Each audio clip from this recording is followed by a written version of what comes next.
Welcome student. अब हम देखते हैं चैप्टर 1 का पार्ट 4। ठीक है, पार्ट 4 के अंदर हम लोग देखेंगे इसकी नेचर, प्रबंध का नेचर या प्रबंध की प्रकृति। अब देखो नेचर क्या होता है कि जैसे आपका नेचर, मेरा नेचर, ह्यूमन नेचर, मानव का स्वभाव, ये सब बातें जो होती है वो नेचर में होती है।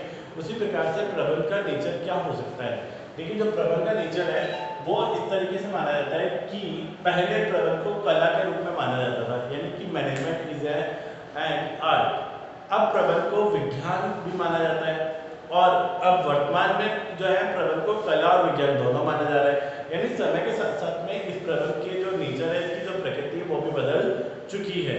ठीक है, इसके अलावा पहले प्रबंध को गैर पेशा यानी कि अनप्रोफेशनल माना जाता था, यानी इसको प्रोफेशन नहीं माना जाता था।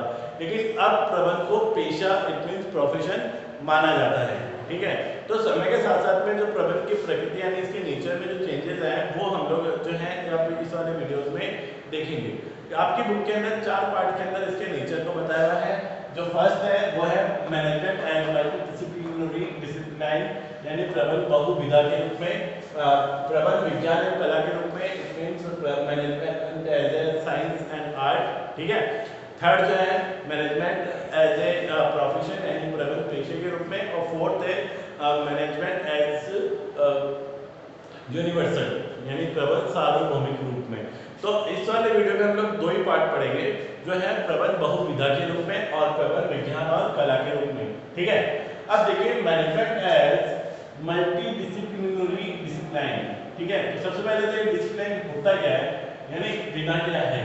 विधा क्या होती है कि every independent branch of knowledge is known as discipline, like arts, commerce and science. ठीक है, यानी ज्ञान की प्रत्येक स्वतंत्र शाखा को विधा या डिसिप्लिन कहा जाता है, जैसे कला, वाणिज्य और विज्ञान। अब मतलब क्या हुआ, independent branch of knowledge, it means कि जो आपके पास जो ज्ञान है उसकी जो एक स्वतंत्र जो आपके पास में समझ है, स्वतंत्र जो आपके पास में उसके विचार है, वो विचार क्या कहला रहे हैं आपके पर्टिकुलर डिसिप्लिन या विधा।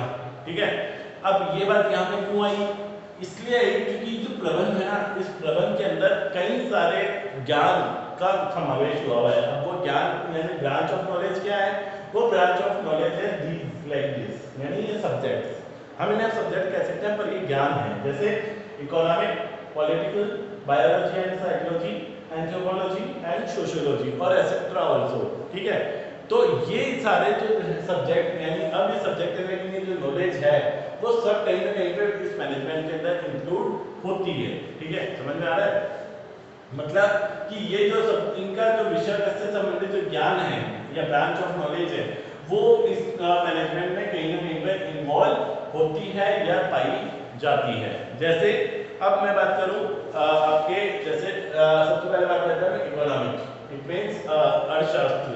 अब अर्थशास्त्र में क्या हुआ, जैसे डिसीजन मेकिंग, इसके अलावा है ना डिसीजन मेकिंग वाली जो चीज आती है, डिसीजन मेकिंग के जो प्रिंसिपल्स है ना, इसके अलावा आपका एलोकेशन ऑफ रिसोर्सेज है, ऑप्टिमम यूटिलाइजेशन ऑफ रिसोर्सेज है, ठीक है, थ्योरीज है, ये सारी बातें जो हैं वो किसमें आती है, इकोनॉमिक के अंदर आती है, और ये सारी बातें मैनेजमेंट में इन्वॉल्व है। जैसे अभी मैंने आपको शुरुआत से लेक्चर में बता रहा हूँ ऑप्टिमम यूटिलाइजेशन ऑफ रिसोर्सेज, मतलब कि जो संसाधन है उनका अच्छे ढंग से हमें उपयोग करना है।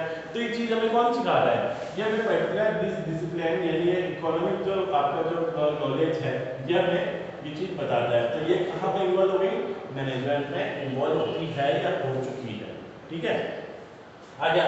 तो हम लोग जो डिसीजन बना रहे हैं, ले रहे हैं, वो किस बेस के ऊपर ले रहे हैं, इकोनॉमिक बेस के ऊपर ले रहे हैं। ठीक है, इसके अलावा हम जो थ्योरीज लगा रहे हैं, कुछ सिद्धांत लगा रहे हैं, ठीक है, और जो हम लोग जो एलोकेशन ऑफ रिसोर्सेज यानी संसाधनों का जो आवंटन कर रहे हैं वो किस बेस पे करता है, इकोनॉमिक बेस के ऊपर, यानी अर्थशास्त्र से संबंधित जो विषय है उसकी नॉलेज को ध्यान में रखते हुए करते हैं। ठीक है, अब इसके बाद हम देखते हैं सेकंड पॉलिटिकल साइंस। अब पॉलिटिकल साइंस का इसमें मैनेजमेंट में कहाँ यूज आ रहा है, जैसे कि राजनीति शास्त्र में संगठन संरचना, संगठन के सिद्धांत, नौकरशाही आदि को योगदान दिया है। It mean political science has given organisation structure conceptual theories of organisation, bureaucracy etcetera. अब जो संगठन है यानी दो या दो से अधिक व्यक्ति जो आपके संगठन आपके जो कंपनी आपकी जो ऑर्गेनाइजेशन है उसके अंदर जो मिलकर काम कर रहे हैं वो संगठन है, ठीक है। तो जो संगठन का जो समूह को जो आप जोड़ के रख रहे हो वहां पे जो एक तरह से लीडरशिप आ रही है, नेतृत्व, और जो व्यक्ति सारे मिलके काम कर रहे हैं, ठीक है, उनका जो ब्यूरोक्रेसी है, उनका जो योगदान है, ठीक है, और नौकरशाही वाली जो बात करें हम लोग, वो सारा जो एक लेवल जो बना है ना TMN वाला, वो कहीं ना कहीं पे ये सारी जो चीजें हैं वो क्या सिखानी है आपको, पॉलिटिकल साइंस का यानी नॉलेज क्या आता है आप अपने मैनेजमेंट में अप्लाई करते हैं, ठीक है। नेक्स्ट अब देखते हैं हम लोग biology and psychology, it means control human behaviour. अब बायोलॉजी और साइकोलॉजी ने व्यक्ति के व्यवहार को समझने और उसे नियंत्रित करने संबंधी सिद्धांतों को प्रतिपादित किया है। इट मींस कि biology and psychology has given theories to understand and control human behaviour. मानव का जो व्यवहार है उसको पढ़ना, उसको समझना, उसको साइकोलॉजी यानी मनोविज्ञान के रूप में उसको देखना, समझना, उसको अप्लाई करना, है ना, उसको डिफाइन करना, उसको डिवाइड करना, ये सारी बातें भी आती हैं किसके अंतर्गत, मैनेजमेंट के अंतर्गत। तो यानी ये जो सब्जेक्ट यानी विषय से संबंधित जो ज्ञान है वो कहाँ पे यूज हो रहा है, मैनेजमेंट में यूज हो रहा है, ठीक है।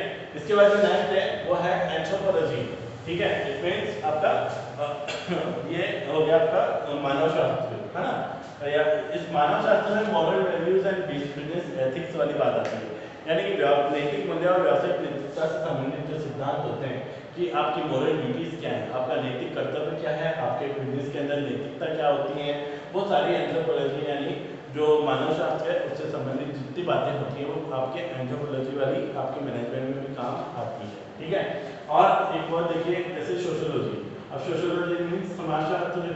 अब समाजशास्त्र का मतलब में क्या क्या आ रहा है इसके अंदर कि जो व्यक्ति या समूह की जो अवधारणा की कार्य प्रणाली समझने, यानी जो वर्किंग सिस्टम जो है, कार्य प्रणाली जो है, समाज में रहकर जो कार्य किए जाते हैं, कार्य करने हैं, है ना, या उन कार्यों को करना है, या कार्यों को करवाना, ऐसा सारा समाज के अंदर रखे समाज के लोगों के द्वारा, वो हमें समाजशास्त्र सिखाता है, ठीक है। तो अब तक आपको ये समझ में आ गया होगा कि मैनेजमेंट मल्टीडिसिप्लिनरी का क्या मतलब हुआ कि every independent branch of knowledge is known as discipline like science, commerce, arts and these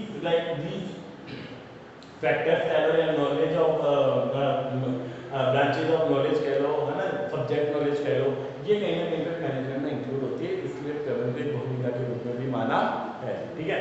अब देखिए आगे बढ़ते हैं हम लोग इसका बी कि प्रबंध विज्ञान और कला के रूप में किस प्रकार से है, how the management is as a science as an art, ठीक है। सबसे पहले तो देखते हैं साइंस क्या है, विज्ञान क्या है। देखिए जो विज्ञान है ना वो एक तरह से क्या करती है, कोज और इफेक्ट के कारण विज्ञान का जो है जन्म होता है, यानी कारण और परिणाम जो होते हैं वो विज्ञान में लगते हैं और वो क्या बनाते हैं, प्रिंसिपल्स यानी सिद्धांत बनाते हैं। तो जो विज्ञान है, जो साइंस है ना, साइंस के अंतर्गत क्या है कि जो हम लोग किसी भी चीज़ को कोई सिस्टमाइज ढंग से जो अध्ययन करते हैं, है ना, systemise body of knowledge that principles, जो हम लोग किसी भी चीज़ को साइंस की तरह से, जिस प्रकार से साइंस में प्रिंसिपल्स होते हैं, किसी भी चीज़ को लेकर सत्यापन होता है ना, उसी प्रकार से मैनेजमेंट में भी साइंस की बात ही किसी न किसी प्रकार से क्या होता है, सत्यापन होता है, इसके प्रिंसिपल्स होते हैं, ठीक है। तो मतलब कहने का क्या है कि जो मैनेजमेंट जिस प्रकार से साइंस में systematise body of knowledge to set principles होता है, उसी प्रकार मैनेजमेंट में भी एक तरह से व्यवस्थित जो ज्ञान है उसके आधार पर कुछ प्रिंसिपल यानी सिद्धांत बनाए हुए होते हैं, ठीक है। इसके बाद है नेक्स्ट एक्सपेरिमेंट। जिस प्रकार से आपको पता है साइंस के अंदर आपके सब्जेक्ट है फिजिक्स, केमिस्ट्री, आर्ट्स, जो फिजिक्स, केमिस्ट्री, बायो, मैथ, उसके अंदर जिस प्रकार से एक्सपेरिमेंट्स किए जाते हैं, ऐसे कैसे एक्सपेरिमेंट्स भी कहाँ किए जाते हैं, मैनेजमेंट के अंदर किए जाते हैं, ठीक है। जिस प्रकार से मान लीजिए यहाँ पे एक एग्जांपल देता हूँ, जैसे H2O, इट मींस क्या होता है पता होगा सबको, वाटर यानी पानी। जैसे H2O को हाइड्रोजन के दो अणु और ऑक्सीजन का एक, इसको आप जब इसको जो रिएक्शन करोगे यानी इसको आप प्रोसेस में लाओगे तो पानी बनेगा।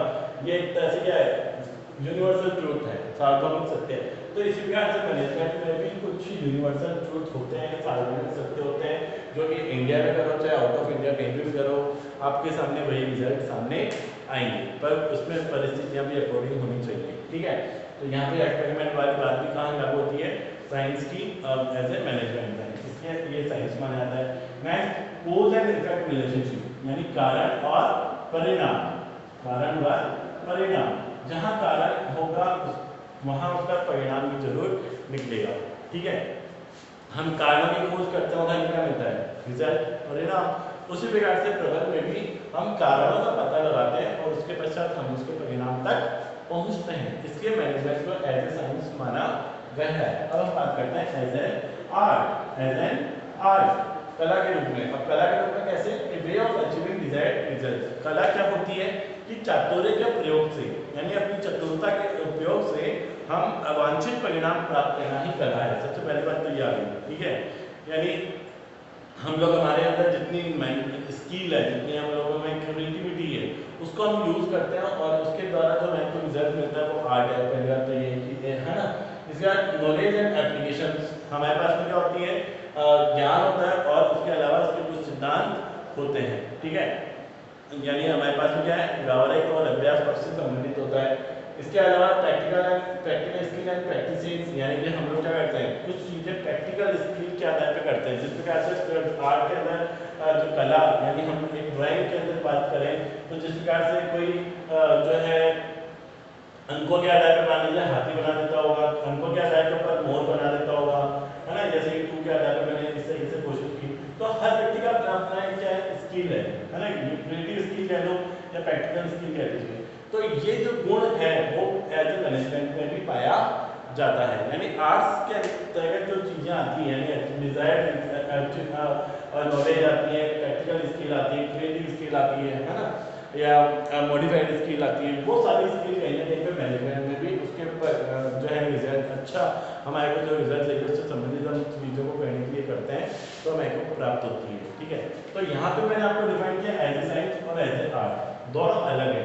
लेकिन अब यह माना जाता है कि जो प्रबंध है, मैनेजमेंट है, वो दोनों है, कि मैनेजमेंट एज ए आर्ट और साइंस। क्यों? क्योंकि जिस जगह से साइंस में ये क्वालिटीज है वो मैनेजमेंट में भी पाई जाती है और ये जो क्वालिटीज आर्ट्स की हैं वो बाकायदा मैनेजमेंट में पाई जाती है। इसकी दोनों का मिक्सचर जो क्वालिटी है वो क्या बनाता है, मैनेजमेंट बनाता है। ठीक है, तो अब जो मेरा जो नेक्स्ट वीडियो आएगा उसके अंदर आप लोगों का जो थर्ड और फोर्थ पार्ट है, यानी कि मैनेजमेंट एज ए प्रोफेशन और मैनेजमेंट एज ए यूनिवर्सल, वो मैं आपको और बताऊंगा, समझाऊंगा। तो आप लोग एक बार इसको अपनी बुक्स में पढ़ेंगे, इंपॉर्टेंट है, एग्जाम में दोनों साथ नहीं आएंगे। या तो आपसे वो केवल ज्ञान के रूप में पूछेगा या केवल साइंस के रूप में या मल्टीपल डिसिप्लिनरी के आधार पे पूछेगा। ठीक है, तो आप लोग इसको बुक्स में एक बार और पढ़ें, समझें, और ज़्यादा डिफिकल्ट नहीं है। ठीक है, thank you, have a nice day.